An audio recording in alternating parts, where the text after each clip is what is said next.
Shalom saudara, puji Tuhan. Tak terasa ya, kita sudah memasuki tahun yang baru 2021. Saudara, di mana banyak orang-orang dunia berkata tahun yang gelap. Kenapa? Karena COVID-19 saudara ya bukan semakin mereda, tetapi dengan penemuan-penemuan di mana mutasinya saudara semakin justru menakutkan. Belum lagi kita berbicara akan ekonomi saudara, di mana perekonomian tidak bergerak. Ya, sehingga membuat banyak usaha-usaha saudara juga mengalami kemunduran. Saudara, tetapi puji Tuhan bagi Anda dan saya yang punya Tuhan Yesus Kristus, bahwa tahun ini adalah tahun pengharapan bagi kita. Amin saudara. Ibrani pasal yang ke-6 ayat ke-19, sebuah ayat yang saya percaya akan memberkati kita menjadi ayat saudara, ya di mana kita percaya ini akan Tuhan genapi bagi Anda dan saya. Bunyi begini saudara. Pengharapan itu adalah sauh yang kuat dan aman bagi jiwa kita, yang telah dilabuhkan sampai ke belakang tabir. Garis bawahi kata sauh saudara. Ya, sauh itu apa? Sauh itu saudara mungkin Anda lebih kenal memakai kata jangkar. Dan jangkar ini saudara berguna sekali untuk sebuah kapal, di mana pada waktu kapal itu mengalami goncangan, badai, gelombang, saudara, maka kapal itu akan melabuhkan jangkar, menurunkan jangkar dengan maksud supaya kapal itu tidak hanyut oleh gelombang itu. Saudara, kehidupan tanpa harapan saudara itu juga akan menjadi hanyut saudara. Ya, seperti kapal yang tanpa jangkar akan mengalami kehanyutan, begitulah hidup kita. Kalau tahun ini Anda dan saya tidak mempunyai pengharapan, maka kemungkinan kita akan hanyut saudara. Ya, banyak orang bisa hanyut saudara. Perkara-perkara baik bisa menghanyutkan, maupun perkara-perkara buruk saudara. Misalnya saja ya, Anda tidak punya uang saudara, itu akan menghanyutkan hidup kita. Tetapi mempunyai uang banyak juga bisa menghanyutkan hidup kita. Betul saudara?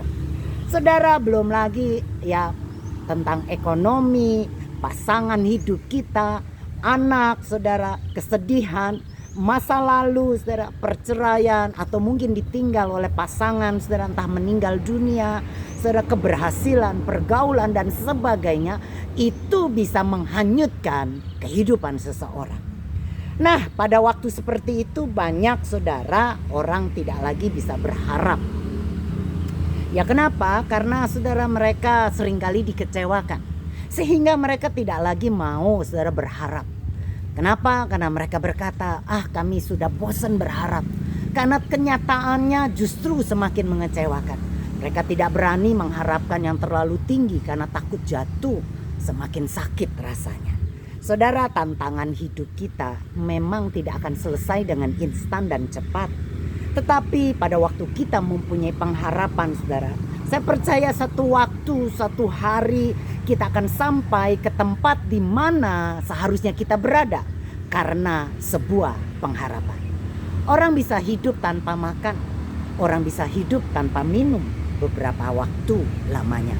Tetapi orang tidak bisa hidup tanpa harapan. Untuk itu harapan adalah sesuatu yang sangat penting menurut saya saudara. Ya, jangan pernah menyerah saudara. Teruslah berharap walaupun keadaan tidak memungkinkan, sepertinya tidak ada harapan. Tapi hari ini saya mau berkata, don't give up. Jangan pernah menyerah. Amin saudara. Sebuah kisah yang akan membuat kita merenung, dan saya percaya iman kita akan dibangkitkan pada waktu kita mendengar dan mengertikan kisah ini. Yohanes 5 ayat 2 sampai ke 9 saya bacakan buat Anda. Dikatakan saudara, di Yerusalem dekat pintu gerbang domba ada sebuah kolam yang dalam bahasa Ibrani disebut Betesda. Ada 5 serambinya.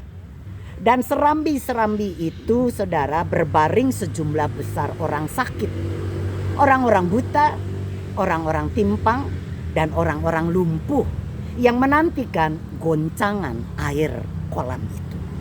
Sebab sewaktu-waktu turun malaikat Tuhan ke kolam itu dan menggoncangkan air itu. Barang siapa yang terdahulu masuk ke dalamnya, sesudah goncangan air itu menjadi sembuh. Apapun juga penyakitnya. Di situ ada seorang yang sudah 38 tahun lamanya sakit. Ketika Yesus melihat orang itu berbaring di situ, dan karena Yesus tahu bahwa ia telah lama dalam keadaan itu, berkatalah ia kepadanya, "Maukah engkau sembuh?" Jawab orang sakit itu kepadanya, "Tuhan, tidak ada orang yang menurunkan aku ke dalam kolam itu apabila airnya mulai goncang. Dan sementara aku menuju ke kolam itu, orang lain sudah turun mendahului aku." Kata Yesus kepadanya, "Bangunlah, angkatlah tilammu dan berjalanlah." Dan pada saat itu juga sembuhlah orang itu. Lalu ia mengangkat tilamnya dan berjalan, tetapi hari itu hari Sabat. Saudara, ya kita mengerti, membaca bahwa di situ ada sebuah kolam yang punya 5 serambi, ya. Dan saudara, di dalam kolam itu di pelatarannya, di serambi-serambinya yang ada jumlahnya 5, terbaring begitu banyak orang yang sakit, saudara. Mengapa? Karena di dalam kolam itu kalau terjadi sewaktu-waktu ada goncangan air, maka barang siapa yang turun pertama kali, saudara, air itu bergoncang, maka orang itu akan sembuh. Apapun penyakitnya, dia akan sembuh. Nah, dijelaskan di Alkitab, saudara, bagaimana ya yang terbaring sakit itu kebanyakan ada 3 kategori. Yaitu apa, saudara? Orang-orang buta, orang-orang timpang, dan orang-orang lumpuh, saudara. Orang buta, pasti Anda tahu, orang buta tidak mendengar. Salah, Bu. Orang buta tidak bisa melihat. Betul, berarti Anda menyimak khotbah saya. Amin. Orang buta tidak bisa melihat. Orang timpang, saudara, mengalami kesulitan untuk berjalan. Tetapi orang lumpuh sama sekali tidak bisa berjalan, saudara. Betul ya? Maka saudara, ya kalau kita berpikir di antara 3 kategori penyakit ini, kemungkinan yang menjadi sembuh, saudara, tentunya adalah orang yang timpang. Karena dia bisa melihat, dia pun masih bisa berjalan walaupun sulit. Maka coba kita pikirkan. Maka anggap saja orang-orang timpang, saudara, yang ada di kolam itu menjadi sembuh. Karena mereka bisa masuk ke dalam kolam pada waktu air itu bergoncang, ya, sehingga mereka pertama kali yang bisa masuk ke dalam kolam. Tinggal, saudara, orang-orang buta dan orang-orang lumpuh, saudara. Mereka akan mengalami kesulitan kalau mau masuk ke kolam itu. Mungkin ya kita coba, saudara, berpikir, saudara, kemungkinan orang buta sama orang lumpuh itu, saudara, kerjasama. Ya, orang buta berkata kepada si lumpuh, "Kita kerjasama yuk. Sebab kalau enggak, tidak akan pernah kita bisa sembuh. Aku tidak bisa melihat, sehingga arah jalan di mana air goncang itu aku bisa nyasar, aku tidak bisa sampai ke kolam. Padahal kamu juga tidak bisa sampai ke kolam karena engkau tidak bisa berjalan. Sekarang kita kerjasama. Aku akan menggendong kamu, kamu mengarahkan aku ke kolam. Nanti pada waktu aku sudah sembuh, maka aku akan menolong kamu untuk menyembuhkan engkau." Singkat cerita lah, saudara, ini tidak tertulis di Alkitab, tapi coba kita, saudara, merenung dan berpikir seperti ini. Singkat cerita, saudara, orang buta dengan orang lumpuh kerjasama, dan betul, orang buta, saudara, karena diarahkan, dipimpin, saudara, dituntun dengan, ya, saudara, pemberitahuan dari si lumpuh, maka orang buta itu sembuh. Tetapi apa yang terjadi, saudara? Orang buta yang sudah sembuh lupa sama si lumpuh. Dia melupakan si lumpuh, dia senang sekali, dia kembali kepada keluarganya dan lupa kepada si lumpuh. Sampai 38 tahun si lumpuh ini, saudara, tidak pernah bisa mencapai kolam itu. Karena tidak ada yang mau menolongnya, saudara. Saudara bisa rasakan betapa kecewanya si lumpuh itu. Dia sudah menolong si buta, tetapi si buta melupakannya. Saudara, pada waktu dia berharap kepada si buta, saudara, dia berharap banget. Pada waktu orang buta itu telah sembuh, pasti aku juga akan ditolong. Tapi kenyataannya dia dilupakan. Dan saudara, tidak ada lagi saudara, selama 38 tahun dia menantikan dan menunggu saudara dengan pengharapan yang mungkin naik dan turun. Waktu dia dijanjikan saudara, mungkin orang berkata aku akan membantu engkau, tapi kenyataannya tidak ada. Saya percaya saudara, 38 tahun bukan waktu yang singkat. Dia mengalami pengharapan yang sudah tidak ada lagi. Sudah putus asa, sudah tidak ada lagi pengharapan dalam hidupnya, saudara. Tapi satu ketika Yesus ada. Dan aneh saudara, ya waktu Yesus bertanya kepada si lumpuh ini, maukah engkau sembuh? Saudara, ya bayangkan 38 tahun dia menantikan kesembuhan. Dan sekarang orang menanyakan sebuah pertanyaan yang mungkin bagi dia itu tidak masuk di kepalanya. Tidak masuk akal. Bagaimana sih orang ini kok menanyakan sesuatu yang aku inginkan dan rindukan?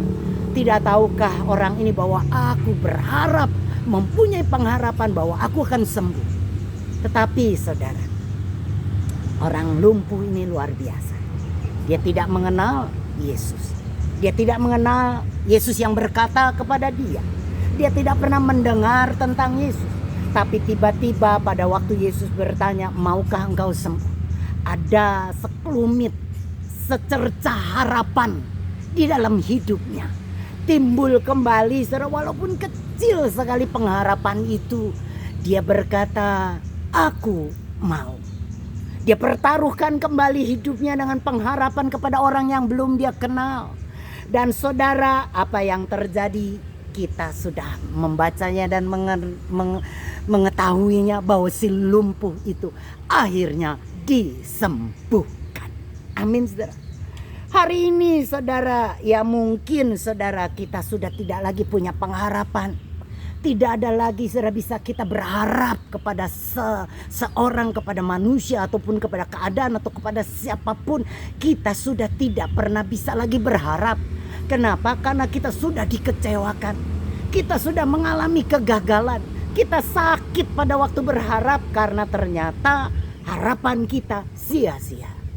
Saudara, mungkin hari ini ada sekelumit, secercah, sedikit, kecil sekali pengharapanmu pada waktu engkau mendengar berita tentang Yesus ini. Pada waktu engkau mendengar khotbah ini. Mungkin Anda yang sedang mengalami keputusasaan yang mendalam, yang sudah berpuluh-puluh tahun di mana tidak ada jalan keluar. Tapi tiba-tiba engkau mendengar khotbah ini, timbul sedikit pengharapanmu. Mungkin dulu engkau menaruh pengharapanmu saudara kepada manusia atau kepada keadaan. Dan saya percaya, saya mengerti pasti kita akan kecewa. Tapi hari ini kalau engkau labuhkan jangkar percayamu kepada Dia yang tidak akan pernah mengecewakan. Walaupun mungkin kecil sekali saudara, tetapi Tuhan mampu berbuat mujizat bagimu dan bagiku. Amin saudara. Tuhan katakan Yesus tahu saudara. Tidak dijelaskan Yesus tahunya apa. Tetapi ayat tadi berkata Yesus tahu. Mungkin menurut saya Yesus tahu betapa kecewanya orang ini. Yesus mengetahui betapa sudah berpuluh-puluh tahun orang ini berharap kepada sesuatu yang salah, kepada sesuatu yang mengecewakan. Yesus tahu orang ini sudah tidak lagi mempunyai pengharapan. Yesus tahu. Dan saudara, walaupun kecil pengharapan yang dimiliki oleh kita, Yesus tahu. Dan saudara, ya apa yang terjadi memang Tuhan tidak bergantung kepada kita. Kepercayaan kita saudara, perbuatan kita saudara, usaha kita saudara, tidak akan pernah menambahi atau mengurangi mujizat yang Tuhan ingin kerjakan bagi Anda dan saya. Maka semata-mata saya katakan semuanya itu karena kasih karunia. Anugerah Tuhan tidak berdasarkan dengan perbuatan. Orang lumpuh ini sudah tidak lagi bisa berharap. Tidak lagi saudara mempunyai pengharapan. Tidak ada lagi usahanya. Dia lumpuh total. Dia seperti orang yang dihanyutkan, seperti kapal tanpa jangkar. Tetapi saudara, Tuhan itu bukanlah Tuhan yang marah, yang berkata, makanya engkau gak pernah berharap kepadaku sih, jadi tahu rasa. Yesus bukanlah pendendam saudara. Tetapi saya mau beritahu kepada Anda semua, Dia adalah Bapa yang penuh kasih dan cinta. Amin saudara. Saudara, lumpuh ini bangkit dan berjalan. Dia mengalami kesembuhan total saudara, waktu dia berjumpa kepada Yesus Kristus. Hari ini saya tidak tahu keberadaan Anda. Mungkin kita sudah lumpuh karena persoalan hidup kita. Kita sudah dilumpuhkan dengan kekecewaan. Kita sudah dilumpuhkan saudara dengan sakit hati. Kita dilumpuhkan saudara dengan masalah. Entah itu oleh keluarga, oleh pasangan hidup, oleh anak-anak, oleh situasi, oleh ekonomi. Keadaan apapun saudara mungkin sudah membuat kita menjadi lumpuh. Sehingga kita tidak lagi punya pengharapan saudara. Kita jalani hidup kita apa adanya, ya sudah mengalir saja. Tapi kita sudah tidak lagi berharap sesuatu yang besar atas hidup kita. Hari ini saudara, berita kabar baik yang ingin saya kabarkan melalui Yesus Kristus. Ada pengharapan di dalam Yesus Kristus. Amin. Kitab Roma dikatakan saudara, pengharapan di dalam Kristus tidak pernah mengecewakan. Amin saudara. Saudara, pada waktu kita berharap kepada Kristus Yesus, saya percaya saudara, kita tidak akan pernah dikecewakan. Bahkan dikatakan saudara, ya di dalam Alkitab saudara, ya biarlah saudara, ya kasih karunia Tuhan membuat kita terus saudara, ya mendapatkan damai sukacita. Roma pasal ke-15. Roma pasal ke-15. Dikatakan ayat yang ke-33. Tuhan sumber damai sejahtera menyertai kamu sekalian. Amin saudara. Dengan damai sejahteranya kita percaya kita akan jalani hidup ini. Saudara, jangan pernah biarkan keadaan hidup kita, situasi kita membuat kita menjadi putus asa. Tetapi berharaplah, walaupun mungkin pengharapan yang kau punyai tahun ini sangat kecil, tetapi Dia yang besar akan membuat sesuatu mujizat yang besar dalam hidup Anda dan saya. Pengharapan menjadi sesuatu yang Tuhan berikan buat kita, menjadi rema, menjadi tema buat kita. Pengharapan adalah jangkar yang kuat. Pengharapan di dalam Kristus Yesus adalah saudara, jangkar sauh yang aman bagi jiwa kita. Sehingga kita bisa jalani hidup kita tahun ini dengan kemenangan dan kemenangan. Satu waktu Anda akan melihat mujizat nyata bagi Anda. Bagi kita yang lumpuh, kita akan bisa berjalan. Amin. Lumpuh emosimu, lumpuh saudara situasimu, lumpuh rumah tanggamu, lumpuh saudara ya akan keuanganmu, lumpuh akan tubuh fisikmu. Hari ini dengar berita Tuhan. Maukah engkau sembuh?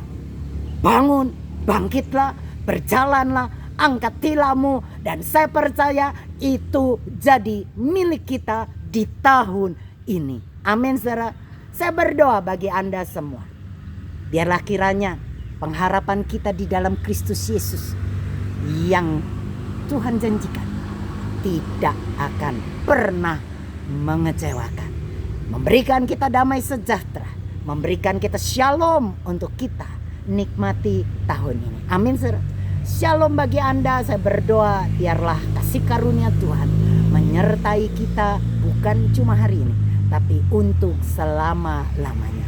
Shalom bagi Indonesia, shalom bagi Anda, shalom bagi kita semua. Haleluya. Amin. Amin.